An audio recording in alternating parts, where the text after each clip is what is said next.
Hello, welcome to my channel.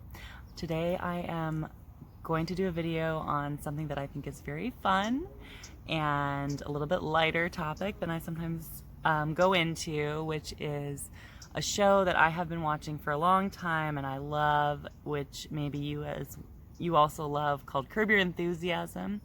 It is on HBO, which is a mainstream network, of course, and it's created by Larry David, who was the creator of Seinfeld as well, a show that I also watched when I was young and growing up. And the Curb Your Enthusiasm has 10 seasons. The most recent season, season 10, aired at the beginning of 2020, and it's been running about 20 years now. So what I'm going to get into today is the ways that Larry David and the creators of Curb Your Enthusiasm have really tapped into so many subtleties and narratives that we are dealing with now in 2020, and I feel laid breadcrumbs out to lead us into what we are seeing on the world stage in 2020.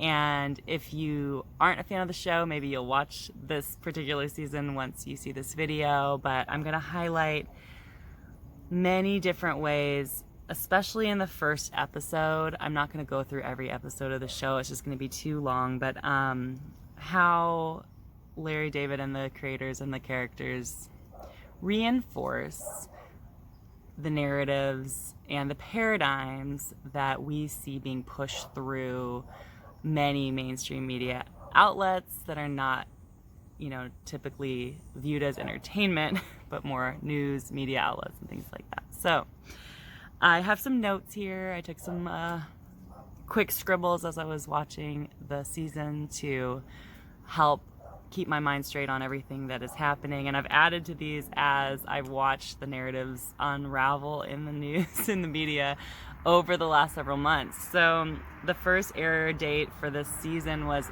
January 19th of 2020, and it wrapped on March 22nd, 2020, which is just when the lockdowns began in the US. It was right around that March 22nd date. So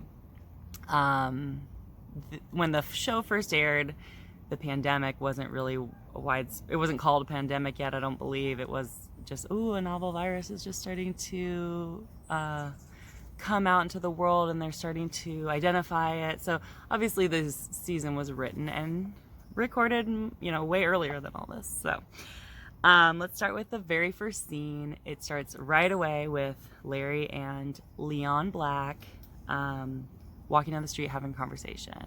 And Leon Black is a character who has been living in Larry's house for several seasons now. He moved in because of the aftermath of Hurricane Katrina. Larry and his wife at the time in the show, Cheryl, had hosted or welcomed into their home a family that was displaced by the hurricane. And I believe their relative that lived in LA was this Leon Black character. So somehow he moved into the house, and the rest of the family's moved out now, but Leon still lives with Larry since Larry's divorced Cheryl. So a few quick side notes. Leon Black, I didn't realize until recently when I'm reading the news that that's the name of a real billionaire who has recently been indicted in the Jeffrey Epstein saga. And Jeffrey Epstein, if you don't know, you can read into this, is the multi-billionaire who was founded to, it appears, be trafficking young girls to an island that elites and high-level, high-ranking officials and things frequent, and they were doing some sort of strange experimentation with genetics and things like that. It's a sketchy storyline at this point. We haven't really seen it all play out, but into 2020 we have seen Ghislaine Maxwell get arrested and put in jail after Epstein killed himself, and so Leon Black, I guess, is tied into this Epstein case, which I think is hilarious. So anyway, because as I said, Leon Black was introduced to the show many seasons ago, so I don't know what the subliminal message is with that, or if it's just kind of a inside joke amongst the elites that I will never know about. Anyway, so it starts with Leon and Larry walking down the street saying, Larry says, "Are you happy with your color?" and they start talking about their different skin color. And Larry says he's a cream of wheat color, and Leon's very happy with his mahogany color, and Larry says white people are like different kinds of hot cereal, and Leon talks about how much milk is in the coffee with a black person's skin, etc. And it's kind of leading into now we have a full-blown Black Lives Matter movement that's like in the forefront of our nation's consciousness at this moment, but it wasn't, in the beginning of 2020 when this all began.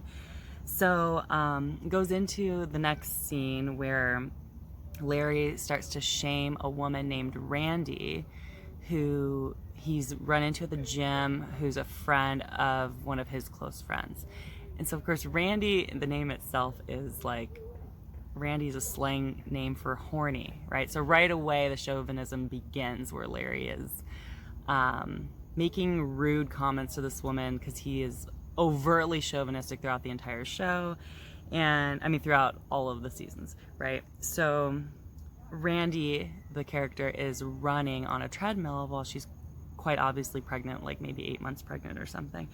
And she says, Happy New Year to Larry, where I told you it aired on January 19th. So Larry starts to criticize the fact that she said Happy New Year too late, and then becomes sort of enraged that she could be running while she's this pregnant. And when she stops him and asks him to not make a comment about it, he doubles down on how she, is unconscionable for putting her fetus at risk for the running.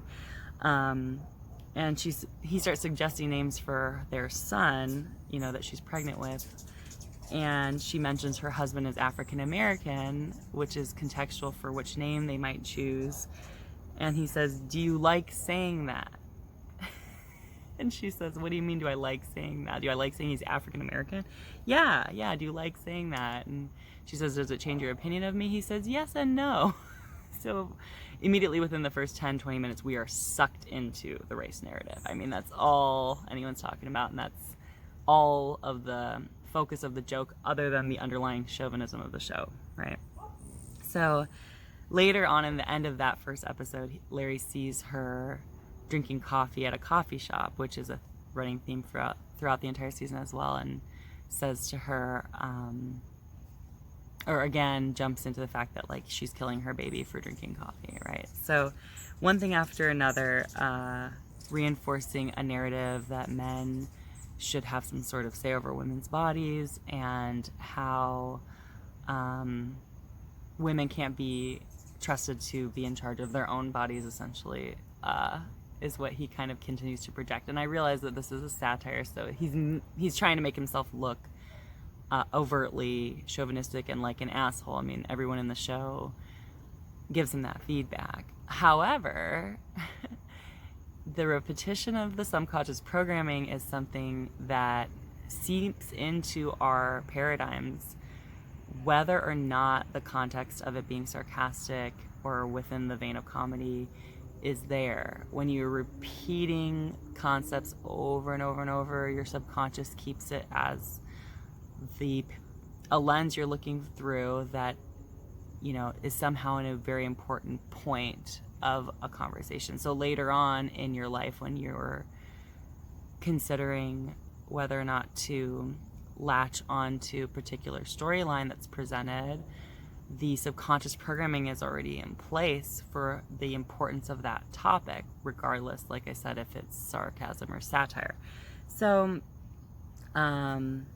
they move into another scene, and this is funny to me in a more personal way, because I have been an advocate against talcum powder, and so this was a big theme of this episode where Larry says to Leon, who still uses it? Can't be good for you. And Leon says, I use it all the time. And they go into the end of the episode. Larry's ex-wife Cheryl ends up having an allergic reaction, having to go in the hospital because of this talcum powder.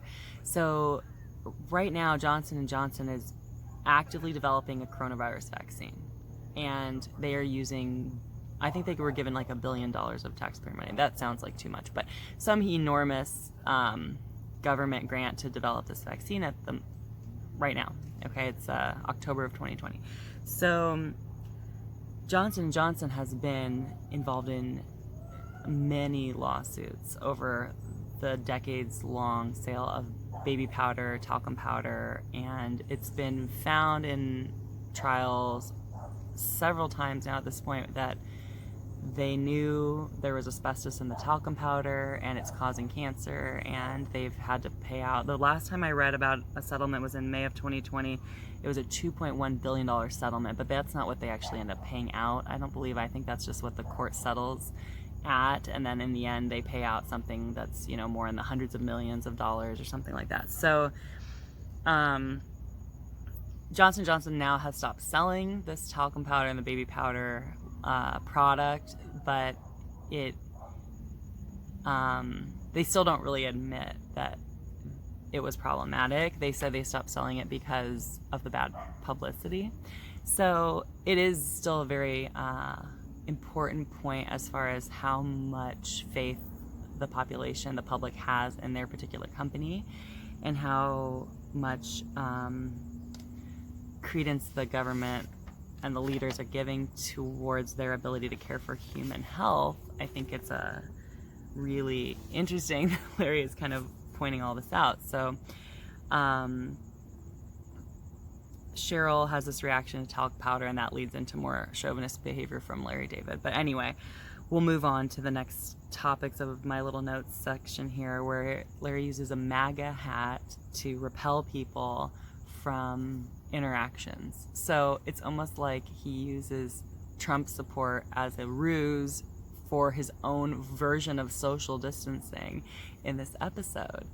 And MAGA is the Make America Great Again Trump slogan. Okay, so he wears this to meet up with a person he doesn't want to have a meeting with, to repel them. He wears it in another restaurant so that someone won't sit next to him. It's kind of an ongoing thing throughout that first episode, and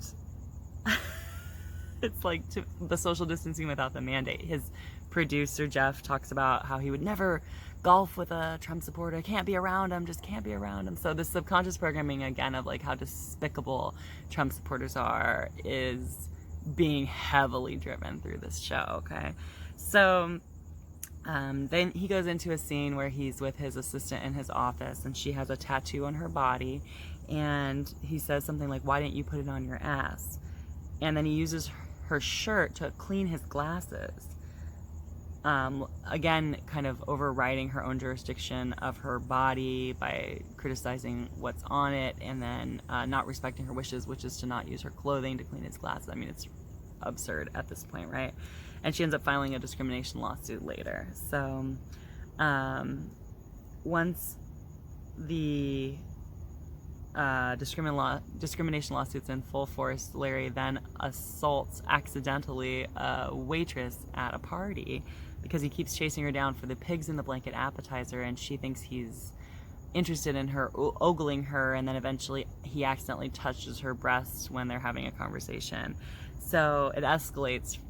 You know, the layers in which he presents this miscommunication throughout the episodes is fascinating to me in terms of how we interpret our media sources and the narratives presented, if you consider how easily miscommunication and misinterpretation or misrepresentation can happen in simple interactions of your daily life.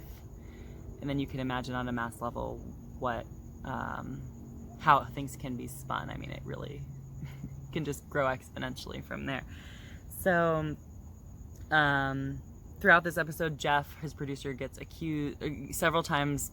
Different women think he is Harvey Weinstein, who is this character who has been now accused of, I think I read the other day, like, I don't even know how many, dozens and dozens of women have accused him of sexual harassment and assault within Hollywood in order to get roles. So he keeps getting mislabeled Harvey Weinstein, and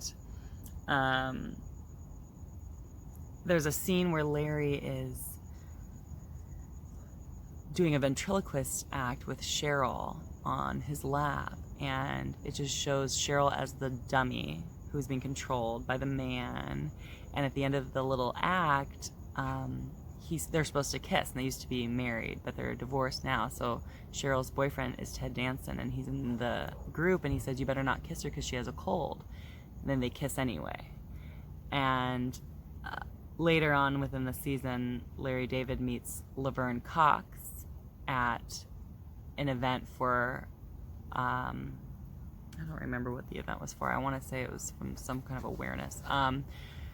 Laverne Cox is the main black transgender actress that Hollywood features whenever they're using, they're discussing the transgender narrative, right? So he meets her backstage before the event, and she says, "I don't want to get near you because I have a cold, and I don't want you to catch it." And Larry says, "That is so considerate of you to tell me that ahead of time and consider my well-being." And she says, "Well, of course, I would want someone else to think of me and protecting me if they had a cold, so I'm doing what I would think, I would want someone else to respect me in that way." So again, setting the narrative up ahead of time of the idea that you are protecting others by keeping a distance if you know you're sick, right? And that's the main theme of 2020, is how what is put in place as far as the government regulations of social distancing, closing businesses, wearing mask mandates, closing schools, closing borders, freeing prisoners from prison. It goes on and on and on. Not allowing loved ones to go to hospitals to visit or see their dying, family member before they pass on. So setting the stage for, we have to make sure to protect one another. But of course, when he really wants to hook up with his ex-wife, he doesn't care. So it's a really funny juxtaposition, the way he presents the idea of when it's appropriate to have that kind of boundary and when it's not. So later on in the episode with Laverne Cox, he goes on stage and they're supposed to lean in and kiss in a social norm expectation sort of way, and Larry says, "Oh no, I can't because of the cold." And then of course the audience misconstrues it into thinking he's transphobic. So again, they're pushing this trans narrative and showing how easily things get misconstrued, and you don't really know the truth of what's happening behind the narrative that you're seeing on the surface level. I have several other notes here, but it's getting kind of dark and we're getting kind of long, so I'm going to skip ahead.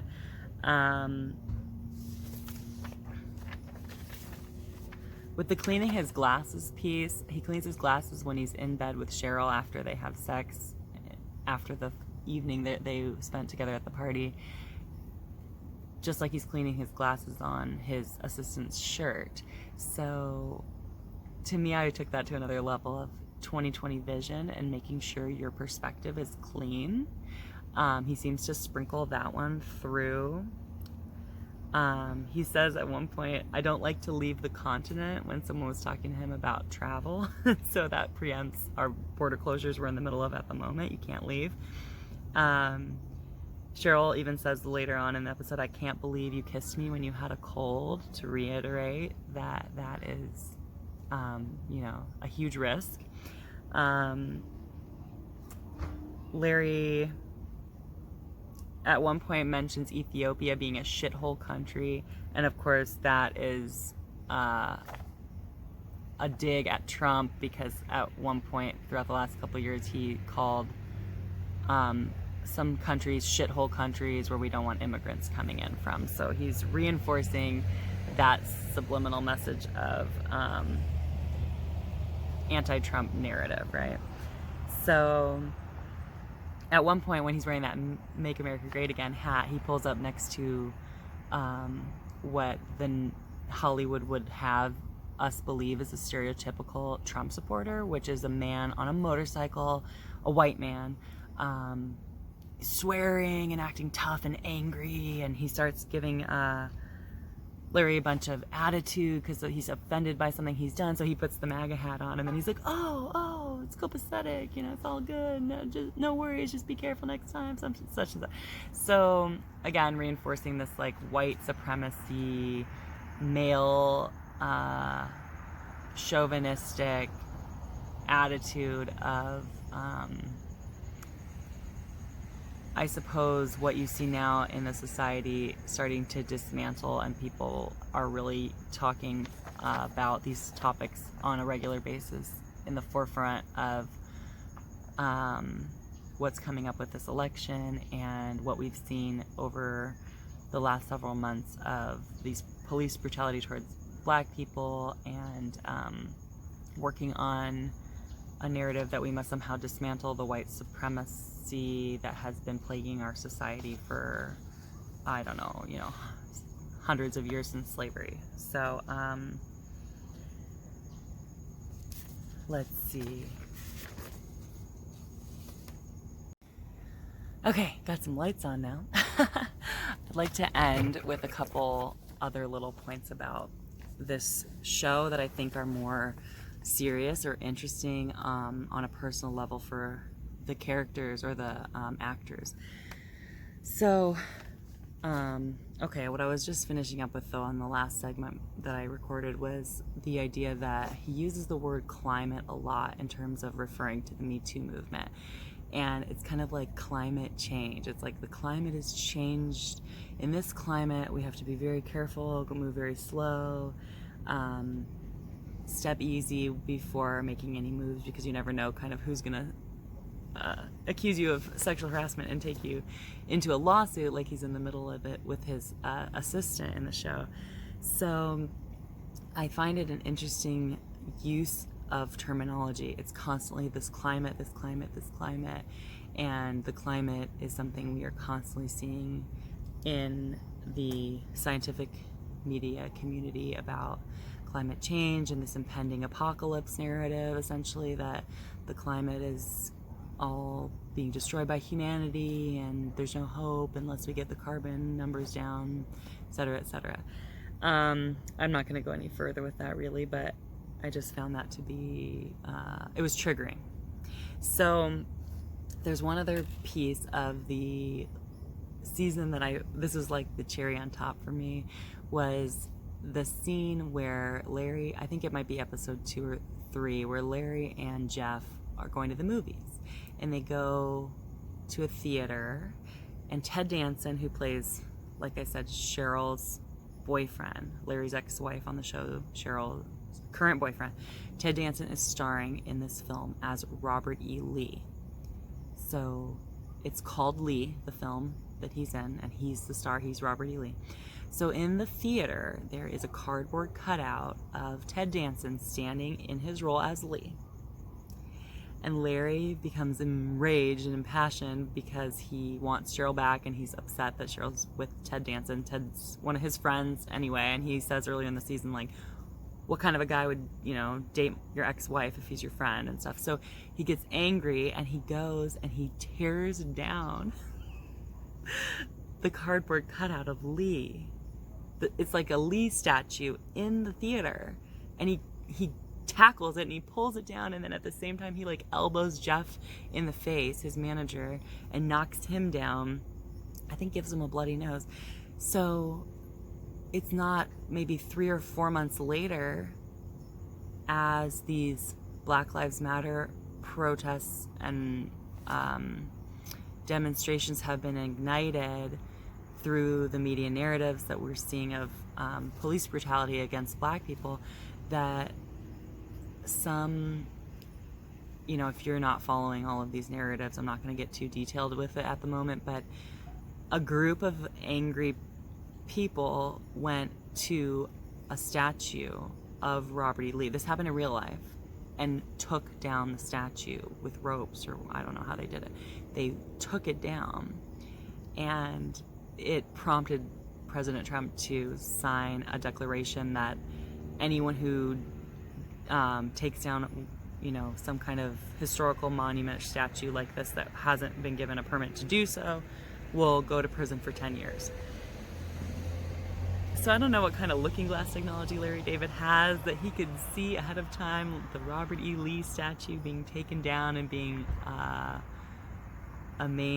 centerpiece or a focal point of the narratives that were happening in the media this summer. But it was just too perfect to watch him take this Lee statue down in the middle of this theater on this show a few months before it happened in real life. It was unreal. So one other detail I'd like to mention that is not lost on me, and I don't know if it's lost on others or not, but Cheryl is married in real life to Robert F. Kennedy Jr. And with the rise of COVID and the narratives surrounding vaccine mandates, I have started following Robert F. Kennedy Jr. much more closely. I didn't, and he's, I want to say I think he's the nephew of President Kennedy, JFK. So he leads the Child Health Defense Organization, or at least is one of the main players. And what that organization has been doing is suing vaccine manufacturers and trying to stop mandates. For example, right now in the UC system, they first said they were going to mandate the flu vaccine for all staff, and I believe that was stopped, but now they're saying they're going to mandate the flu vaccine for all student body. And if someone claims a religious exemption, that I read last week, potentially going to put up a panel of judges to evaluate whether or not someone's religious exemption is legitimate or not. And Robert F. Kennedy Jr., according to the social media I follow of his, now granted, I understand that any media can be faked. I mean, any video could be manufactured. But from what I'm watching, he is protesting at like heads of city buildings, city administrator buildings, and has been going to larger demonstrations, I think in London and perhaps Australia, where they've been demonstrating just in general against all of the lockdowns and all of the global recommendations in place about COVID. He's strongly pushing the narrative that this is a big pharma organized agenda, that it is completely unreasonable that we're in this position and being forced to do the kinds of things we're doing, like shutting businesses down, shutting schools down, mandating masks, mandating social distancing practices, and essentially terrorizing people into incredible levels of fear and insecurity through an overreaction to a virus that has an enormously high success rate. So Robert F. Kennedy Jr. being Cheryl's husband, and Cheryl being this main character within the satire Larry David presents around these narratives, I think is a fascinating connection, and it intrigues me and excites me to see where these big players that can see behind the scenes a lot better than the rest of us are going to take things next. So if you are more interested in these kinds of things, you can follow Robert F. Kennedy Jr., you can follow the Child Health Defense Organization, and go back and watch Larry David for yourself. Comment below if you see some other breadcrumbs that I haven't mentioned in this video, and have some fun with it. So I hope that you've enjoyed this. I hope it's been kind of entertaining, maybe made you think about some things, and I hope to see you back in another version of The Now. Have a great day, evening, everyone. Bye-bye.